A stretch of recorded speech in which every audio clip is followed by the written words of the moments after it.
You are not asleep. This is not a dream. This is really happening. This is your life. This is our country and our time. It is Wednesday, the 18th of December in the year 2019, and President Donald Trump is impeached.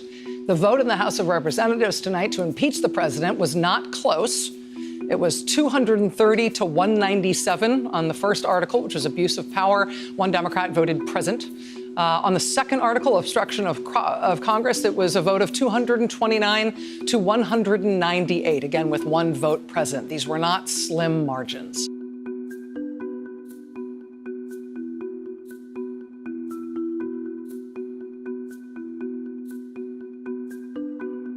As for what comes next, the Washington Post and Politico report some Democrats, including House Majority Leader Steny Hoyer, are considering a proposal to delay sending articles of impeachment over to the other chamber, into the Senate.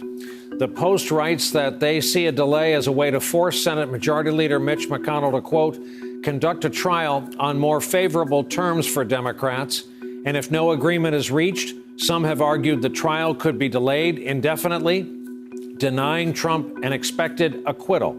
Tonight, the Speaker was asked when she planned to send the articles to the Senate. You would wait to send the articles until you understand what the Senate's going to do?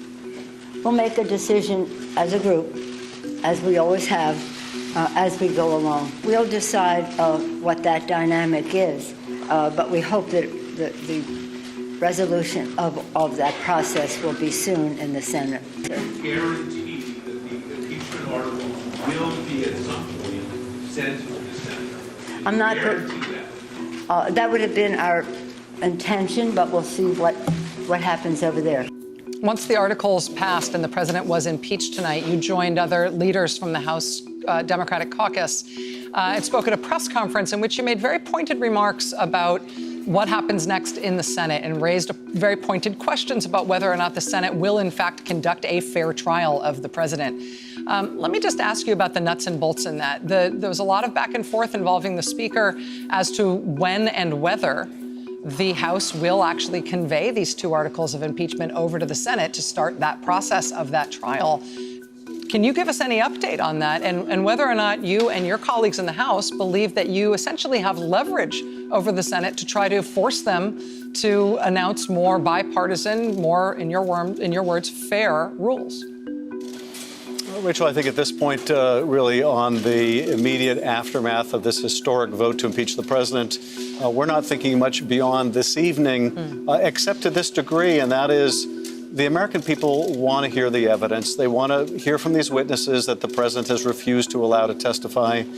And the American people know there's a whole mountain of documents, many of which are going to be deeply incriminating, that they want to see. And the question is, will Mitch McConnell do what has been done in prior impeachments and in the last that went to trial? That is the Clinton impeachment. Will he negotiate with Chuck Schumer, or will he, as he has indicated, sadly, merely do the president's bidding? There is nothing in the Constitution that talks about the timing of things. Certainly there's a right to a speedy trial. That applies in criminal cases. I suppose one could make an argument by analogy that there's at least some similar concept here, that you can't keep it hanging over the president's head, say, for the entire duration of his presidency. But Nancy Pelosi does hold some cards here. The Senate can't vote on and have a trial and decide whether to convict or acquit until they have the case. And they don't have the case until she presents it to them. And so in some ways, she can delay it at least for some time. I think at some point, if the delay is too excessive, the public will clamor for that trial to get a decision one way or the other. But she does have some leverage, I think, to perhaps force the hand of some witnesses to come testify. And we'll see how quickly the Supreme Court can act. But if she could stall long enough, we might actually get a decision from the Supreme Court forcing some of those witnesses and documents to be produced. Right now, the Republicans are getting ready to go to war. I don't want Democrats getting ready to go to sleep. This is not over. This is just beginning. And those members you're talking about, they need all of the people who watch this show, who have been hopeful that the House Democrats would live up to our responsibilities.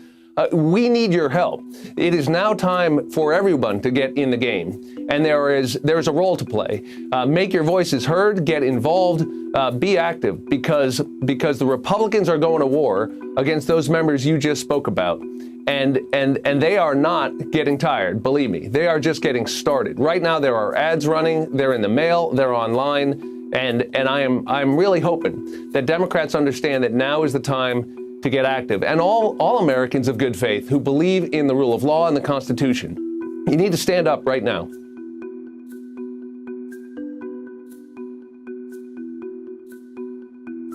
Hey there, I'm Chris Hayes from MSNBC. Thanks for watching MSNBC on YouTube. If you want to keep up to date with the videos we're putting out, you can click subscribe just below me or click over on this list to see lots of other great videos.